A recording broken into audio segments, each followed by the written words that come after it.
ನೋಡಿ, ಅಲ್ಲಿ ಕಾಣುವ, ದೂರದಲ್ಲಿ ಕಾಣುವ ತಿಳಿ ನೀಲಿಯ ಬಣ್ಣದ ರಸ್ತೆ ಮಾಡಿರುವ ಗುರುತುಗಳು ಕಾಣಿಸ್ತಾ ಇದೆಯಲ್ಲ, ಅದೇನೆ ಚಿಕ್ಕದೇವಮ್ಮನ ಬೆಟ್ಟ. ಈಗ ಜನಗಳು ಅದನ್ನ ಚಿಕ್ಕದೇವಮ್ಮನ ಬೆಟ್ಟ ಅಂತ ಕರೀತಾರೆ.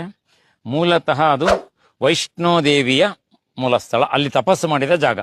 ಅವಳ ಮೂಲ ಸ್ಥಳ ಇದಾದರೆ ಇಲ್ಲಿಗೆ ಬಂದು ಹೋಗಿ ಅಲ್ಲಿ ಕುಂದೂರಿನ ಬಳಿ ರಾಕ್ಷಸನನ್ನ ಕೊಂದು ಜ್ಞಾನೋದಯ ಪಡೆದು ತ್ರಿಕೂಟಾಚಲದಲ್ಲಿ ನೆಲೆಸಿದ್ದಾಳೆ ವೈಷ್ಣೋದೇವಿ.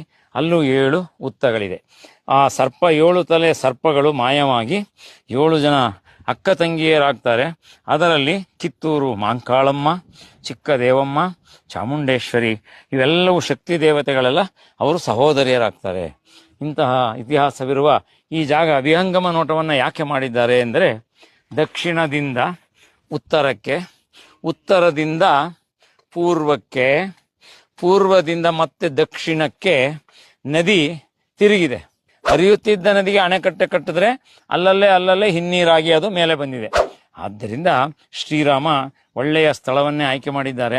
ಇಲ್ಲಿ ಬಂದು ಪೂಜೆ ಮಾಡಿ ಹೋದಂಥ ಸ್ಥಳವನ್ನ ಕದಂಬರು, ಪಲ್ಲವರು, ಚೋಳರೆಲ್ಲ ಪುನ್ನಾಟ ರಾಜಧಾನಿ ಮಾಡಿ ಮೆರೆದಂಥ ಈ ಜಾಗ ವಿಹಂಗಮ ನೋಟದಿಂದ ಕಪಿಲಾ ನದಿಯ ಹಿನ್ನೀರನ್ನ ನಾವು ಕಾಣಬಹುದು. ಗೂಗಲ್ ಅಲ್ಲಿ ನೀವು ಸರ್ಚ್ ಮಾಡಿದರೆ ಈ ದೇವಾಲಯಕ್ಕೆ ಹೂಮಾಲೆ ಹಾಕಿದ ರೀತಿಯಲ್ಲಿ ನದಿಯೇ ಇದೆ.